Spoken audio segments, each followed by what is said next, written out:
Wenn auch du auf der Suche bist nach einem Fahrzeug unter 7 Meter mit einem fantastischen Raumkonzept, dann bleib auf jeden Fall jetzt dran, denn ich zeige dir eines der genialsten Raumkonzepte, was Chaussor zu bieten hat. Ich bin's wieder, euer Tobi von der Firma Reisemobile Dörr und heute stelle ich euch den Chaussor 640 im Detail vor. In der Titanium Ultimate Serie haben wir als Basisfahrzeug den Ford Transit mit 170 PS und Automatikgetriebe. Zum Fahrzeug dazu gehören super schöne Alufelgen, 16 Zoll, wir haben eine beheizte Windschutzscheibe drin und ein super geniales Mediasystem vorne im Cockpit, was ich euch später noch zeigen werde. Schauen wir uns das Fahrzeug nun einmal außen herum an. Vorne haben wir einen 11 Kilo Gaskasten, hier passt eine Gasflasche rein, mehr ist beim Chaussor auch gar nicht notwendig, denn ihr habt serienmäßig eine Dieselheizung mit an Bord. Es gibt mittlerweile eine schöne breite Aufbautür, wir haben hier 60 cm. Da hat Chaussor lange dran gefeilt, bis man endlich eine Tür hatte, die breit genug ist. Was bei einem Camper nicht fehlen darf, meiner Meinung nach, ist der Gasaußenanschluss. Hier könnt ihr euren Grill anschließen und ganz bequem draußen vor der Markise grillen. Als Toilettenbox haben wir hier hinten eine Tedford-Kassette drin, selbstverständlich mit Rollen drin und großem Tank. Trotz dieses genialen Raumkonzeptes, was wir uns nachher drin anschauen, habt ihr hier wirklich eine großzügige Heckgarage, in die problemlos auch 2 Fahrräder reinpassen. Die Garage schauen wir uns gleich noch von innen an. Ihr habt in der Garage hinten ein Licht, damit ihr auch im Dunkeln was sehen könnt. Eine Höhe der Garage von ca. 1,14 Meter. Wir haben hier unten Schienen zur Befestigung. Ihr habt einen 12 Volt und einen 230 Volt Anschluss in der Garage. Und was auch sehr beliebt ist, ist die Möglichkeit, von innen auf die Heckgarage zuzugreifen. Bei der Titanium Ultimate Serie habt ihr serienmäßig die Thule Markise schon mit an Bord dabei. Die könnt ihr wie jede andere Markise auch ganz normal auskurbeln. Wenn ihr eine Markise alleine aufstellt, könnt ihr die Füße am Anfang leicht schräg anstellen und später nach dem Weiterkurbeln einfach entsprechend nachrücken. So, und schon habt ihr euer Sonnenschutz oder euer Regenschutz vor eurem Wohnmobil gebaut. Schauen wir uns nun die linke Seite des Fahrzeuges an. Ganz vorne haben wir unseren Außenduschanschluss. Das finde ich auch eine geniale Sache. So könnt ihr natürlich euch außen duschen. Stromanschluss. Und ganz cool bei Chaussor gemacht auf jeden Fall ist die Serviceklappe. Ihr müsst bei vielen Herstellern immer das gesamte Fahrzeug zerlegen, um an die Technik zu kommen. Bei Chaussor habt ihr eine Serviceklappe zentral an der Seite untergebracht und habt dort wirklich 12 Volt Anschlüsse, 230 Volt Anschlüsse und auch euren Frischwassertank von außen zugänglich. Ganz cool finde ich auch das Gefach hinten links auf der Garagenseite. Hier könnt ihr wirklich hohe Gegenstände drin lagern oder ihr habt die Möglichkeit, oben nochmal 2 kleine Regalbretter nach unten zu klappen. Ganz cool ist auch im Bodenbereich. Dort habt ihr insgesamt 4 Zurösen, womit ihr dann eure Campingartikel oder euer Fahrrad hinten entsprechend verzurren könnt. Egal ob ihr zu viert, zu zweit oder mit euren Vierbeinern unterwegs seid, ich bin der Meinung, dass das Fahrzeug gleich von innen drin alle begeistern wird. So, ich befinde mich jetzt im Chaussor 640 und wie vorhin schon erwähnt, handelt es sich hier um ein sogenanntes Lounge-Modell von Chaussor. Das heißt, wir haben im vorderen Bereich keine Standard-L-Sitzgruppe, auch keine Face-to-Face-Sitzgruppe, sondern wirklich 2 richtig schöne große Sitzbänke gegenüberliegend. Das Coole ist, ihr habt dadurch wirklich im vorderen Bereich super viel Platz im Fahrzeug und dadurch, dass das Bett als Hubbett oben über der Sitzgruppe angeordnet ist, habt ihr auch super viel Platz im gesamten Fahrzeug. Solltet ihr zu vierten im Fahrzeug unterwegs sein, könnt ihr natürlich weitere Sitzplätze hier hinten für die Fahrgäste realisieren. Dazu kann man aus der Sitzgruppe einen Sitz herausklappen. Ihr nehmt dazu die Polster weg, auf beiden Seiten. Jetzt kann man die Rückenlehne und das Kopfteil schon erkennen. Klappt diesen Sitz nach oben und könnt dann aus dem Sitz- und Rückenpolster einen ordentlichen Fahrersitz bauen. Was ich persönlich sehr cool finde, ist, dass man hier die Lehne verstellen kann. Bei ganz vielen Fahrzeugen ist eine typische L-Sitzgruppe drin, da habt ihr diese Möglichkeit natürlich nicht. Was von vielen Kunden genutzt wird, ist auch die Möglichkeit, wenn man Hunde beispielsweise mitnimmt, dass man hier an der Seite den Gurt rauslegen kann und so die Vierbeiner während der Fahrt mit einem Körbchen beispielsweise anschnallen kann. Auch schön ist die Option, dass man, wenn man nur zu zweit unterwegs ist, hier unten einen weiteren Stauraum realisieren kann. Dazu hat Chausseur hier so ein kleines Klappbrett hingemacht. Das heißt, ihr habt hier unten eine Staubox, wo ihr beispielsweise Schuhe oder andere Utensilien noch unterbringen könnt. Zurückgebaut ist das Ganze auch sehr zügig. Ihr könnt den Sitz einfach wieder runterklappen. Legt eure Polster wieder oben drauf. Und schon habt ihr wieder eine bequeme Sitzbank.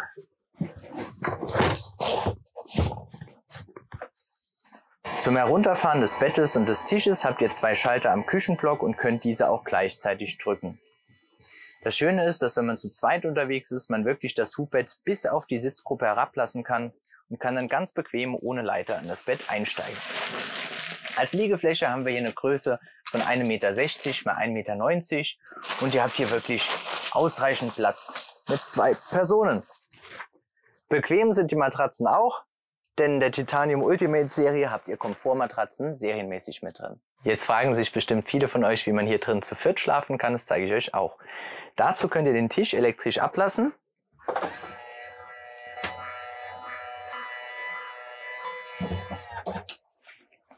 Ihr könnt den etwas nach vorne schieben und schaut einfach, dass der ausgeklappt auf der gegenüberliegenden Seite auf den beiden Streben mit aufliegt. Jetzt gibt es von Chausseur 2 Polster mit dazu. Das eine Polster kommt in den vorderen Bereich zwischen das Bett und das zweite Polster kommt in den hinteren Bereich und hat nochmal einen kleinen Standfuß, damit es genügend Auflagefläche auf dem Boden hat. So könnt ihr wirklich genauso groß wie das obere Bett hier unten nochmal eine weitere Liegefläche bauen. Wenn ihr jetzt zu viert drin schlafen wollt, kann das obere Bett praktisch in der Mitte positioniert werden.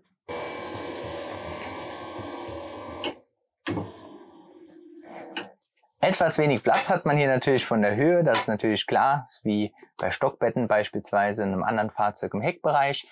Aber von der Liegefläche her habt ihr oben und unten echt super viel Platz. Um in das obere Bett reinzukommen, gibt es jetzt eine Aluminiumleiter. Die könnt ihr an der Seite anstellen und kommt dann auch ganz bequem in das obere Bett rein.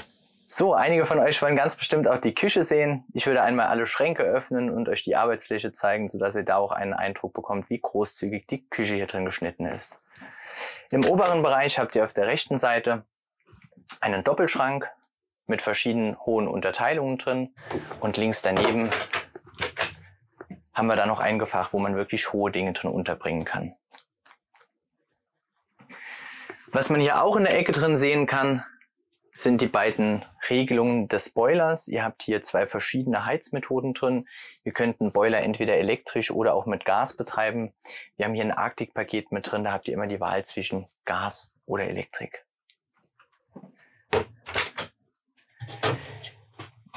Zwei Kochfelder, ein kleines, ein etwas größeres. Piezozünder ist auch mit an Bord. Ein großes Spülbecken habt ihr hier vorne drin. Und hier 2 schöne Auszüge, einmal für Besteck und einmal für Töpfe. Schön finde ich auch, dass man hier drin noch so eine Halterung hat, wo man Flaschen oder andere Dinge drin unterbringen kann. Und die Schubladenauszüge sind wirklich sehr stabil gebaut. Auch hier habt ihr nochmal weiteren Stauraum. Ganz pfiffig gemacht ist auch die Mülltütenhalterung, die mittlerweile nach innen verlagert wurde. Früher hat man das außen an der Eingangstür gehabt. Da gab es dann Probleme, wenn die Tür mal zugeschlagen ist, hat man oft das Fliegengitter kaputt gehabt. Jetzt ist der Mülleimer drin untergebracht und ihr habt diese Probleme nicht mehr. Wer in der großen Küche noch nicht genug Arbeitsfläche hat, kann sich hier nochmal einen weiteren Bereich dazu bauen. So könnt ihr hier beispielsweise eine Kaffeemaschine stehen lassen und im vorderen Bereich noch etwas zubereiten. Auch cool finde ich das kleine Gewürzboard, das hier oben untergebracht ist. Bei einer so großen Küche darf natürlich der entsprechende Kühlschrank auch nicht fehlen. Ihr habt hier den großen Tedford-Kühlschrank drin, als Absorbervariante mit einem großen Gefrierfach und darunter einem großen Kühlschrankgefach. Auszüge sind mit drin und auch Ablagefächer in der Seitentür. Unter dem Kühlschrank gibt es nochmal ein kleines Gefach. Und über dem Kühlschrank habt ihr auch ein Gefach. Was man hier auch sehen kann, ist, dass die TV-Vorbereitung bereits inkludiert ist. Wer also eine SAT-Anlage montiert haben möchte, bekommt hier von uns den Fernseher angebracht. Den könnt ihr dann auch ausziehen und entsprechend neigen. So, wie ihr gesehen habt, wir haben auf 7 Meter wirklich eine riesige Sitzgruppe, eine riesige Küche und genauso riesig geht es auch im hinteren Bereich weiter, nämlich mit dem Bad. Auf der rechten Seite haben wir hier Toilette untergebracht, das Waschbecken untergebracht. Hier gehören eigentlich noch 2 Zahnputzbecher mit dazu, die sind im Lieferumfang enthalten. Ihr habt hier ein kleines Schränkchen, da nochmal Stauraum, unter dem Waschbecken nochmal einen Schrank und einen schiebbaren Spiegelschrank hier oben. Was auch ganz cool ist, ist ein Fenster im Bad. Auch das gehört natürlich mit dazu. Wer jetzt immer noch nicht genug Platz in dem Fahrzeug gefunden hat, der wird mit Sicherheit begeistert sein von dem Kleiderschrank im Heck. Hier solltet ihr genügend Möglichkeit haben, eure Kleider unterzubringen. Hier vorne kann man Schuhe dranhängen.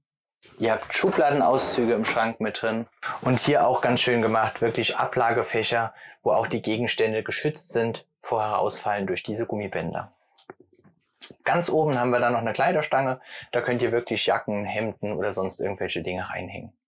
Auch eine großzügige Dusche ist mit an Bord. Also hier kann wirklich auch jemand, der doppelt so breit ist wie ich, problemlos drin Platz finden. Wir haben Holzlattenrost hier unten, damit man auch in der Dusche drin stehen kann, ohne irgendwelche Duschwannen zu beschädigen. Alle Seitenwände sind aus GFK gefertigt. Ihr habt eine schöne Duschsäule hier mit drin und oben nochmal ein Fenster, was man natürlich öffnen kann. Und auch ganz pfiffig gemacht ist hier dieser Bügel. Da könnt ihr wirklich Jacken, Handtücher, Schirme oder sonst irgendwas dran aufhängen. Und das Ganze kann dann entsprechend in die Dusche rein abtropfen. Hier unten haben wir dann die Öffnung zur Heckgarage. Die hatte ich vorhin schon von der Garage aus gezeigt. Da habt ihr dann die Möglichkeit, an eure Dinge in der Garage dran zu kommen. Auch hier von ganz vielen Kunden genutzt als Zugang für die Hunde. Viele Kunden haben sich in der Heckgarage eine Möglichkeit gemacht, die Hunde unterzubringen und haben dann hier entsprechend einen Durchgang dazu. Auch auf die Techniken des Bedienpanels gehe ich hier im Video kurz ein.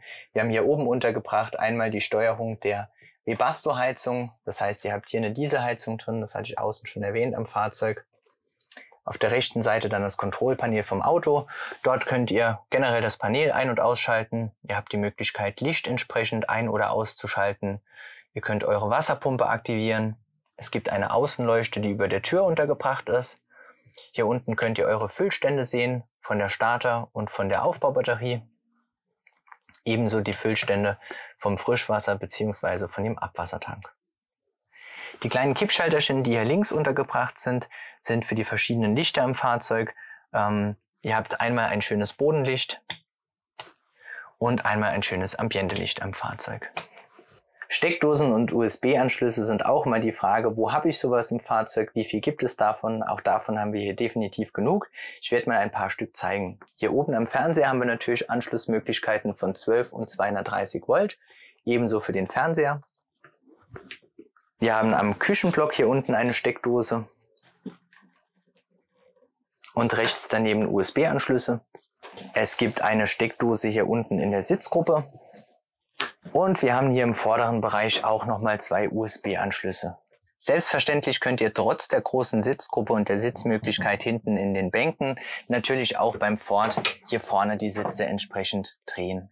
Bevor die Frage kommt, was man macht, wenn jemand schläft und jemand anderes beispielsweise noch lesen möchte, auch da hat sich Chausson natürlich was ausgedacht. Man kann hier vorne die Sitze beispielsweise so hindrehen. Ihr habt hier oben Leselämpchen auf beiden Seiten mit an Bord und könnt dann natürlich im Fahrerhaus euch noch aufhalten, während euer Partner oder eure Partnerin vielleicht schon am Schlafen ist. Auch beim Ford haben wir schon die neuen Remis-Plissés drin. Früher kennt ihr das System vielleicht noch, da habt ihr von hinten nach vorne die Plissés geschlossen. Das war immer so ein bisschen wackelig.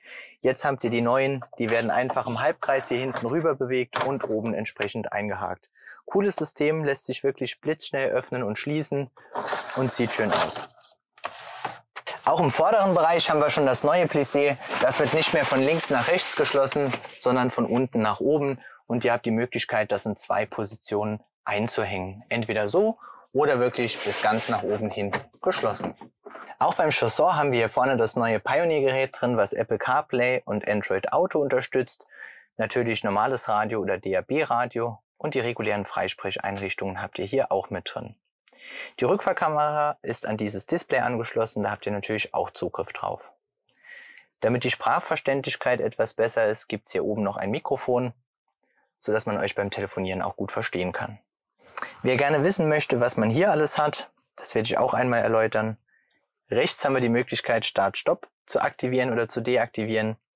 Hier habt ihr die Temperatureinstellung vom Gebläse. Ihr habt natürlich eine Klimaanlage mit an Bord. Ihr könnt umschalten auf Umluft. Es gibt die Scheibenlüftung und die beheizten Außenspiegel. Und eine Besonderheit beim Ford, manche kennen das aus dem Pkw-Bereich schon, ihr habt auch eine beheizte Frontscheibe mit drin. Die könnt ihr hier vorne aktivieren. Ist im Winter eine ganz schöne Sache, dann braucht ihr kein Eis zu kratzen. Warnblickanlage gibt es natürlich auch.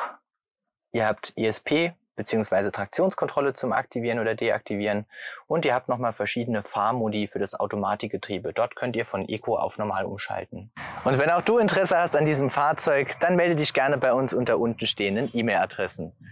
Wenn dir das Video gefallen hat oder du Wünsche und Anregungen zu dem Fahrzeug hast, schreib es uns gerne in die Kommentare und lass uns wissen, was du an diesem Fahrzeug besonders findest.